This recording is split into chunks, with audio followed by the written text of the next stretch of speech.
বলতেই হবে এবার দুঃসময়ের এক বিশ্বকাপ কাটিয়েছে পাকিস্তান। এতে সন্দেহের কোনো অবকাশ নেই। অবশ্য বাস্তবতার সংজ্ঞায় যে শুধুই এগিয়ে চলা। তাই তো পাকিস্তান দলপতি বাবর আজম শুরু করেছেন অনুশীলন। তার সামনে এখন কানাডা টি-20 লিগ এবং বাংলাদেশের বিপক্ষে সিরিজ। নিউ ইয়র্ক থেকে ফিরেই তিনি মনোযোগ দিয়েছেন তার ফিটনেসের দিকে। ন্যাশনাল ক্রিকেট একাডেমিতে পুরো দমে চালিয়ে যাচ্ছেন তার সকল প্রচেষ্টা। মঙ্গলবার থেকে শুরু করতে পারেন তার ব্যাটিং অনুশীলন।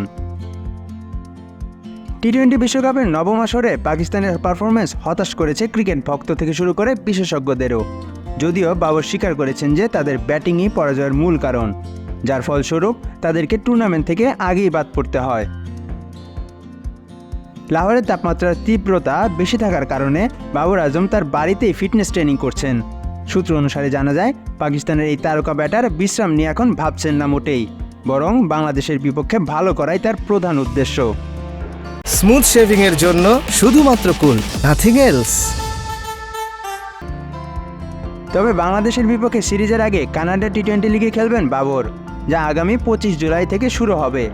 বাবর ছাড়াও আরও বেশ কয়েকজন পাকিস্তানি ক্রিকেটার রয়েছেন ওই টুর্নামেন্টে। বাংলাদেশের বিপক্ষে সিরিজটি আগস্টের তৃতীয় সপ্তাহে শুরু হওয়ার সম্ভাবনা রয়েছে। তবে গুঞ্জন ছড়িয়েছে এই সিরিজে বিশ্রামে থাকতে পারেন বাবর আজম, শাহিন শাহ আফ্রিদি এবং মোহাম্মদ রিজওয়ান।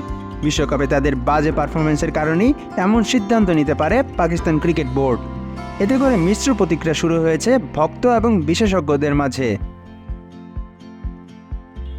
স্বাগতিক যুক্তরাষ্ট্রের বিপক্ষে অপ্রত্যাশিত পরাজয় এবং ভারতের বিপক্ষেও হতাশার হারই পাকিস্তানকে সুপার 8-এর পর্ব থেকে দূরে সরিয়ে দিয়েছে।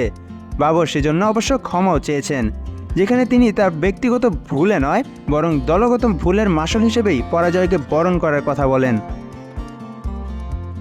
পিসিবি পাকিস্তান দলে গুরুত্বপূর্ণ পরিবর্তনের আভাস দিয়েছে ইতিমধ্যেই, যেখানে কিছু কঠিন সিদ্ধান্ত নেওয়া হতে পারে। কেননা আধুনিক ক্রিকেটের সাথে তাল মিলিয়ে চলতে গেলে পাকিস্তান দলে প্রয়োজন ব্যাপক পরিবর্তন। মাশরাফি খান সাকিন, খেলা ৭১।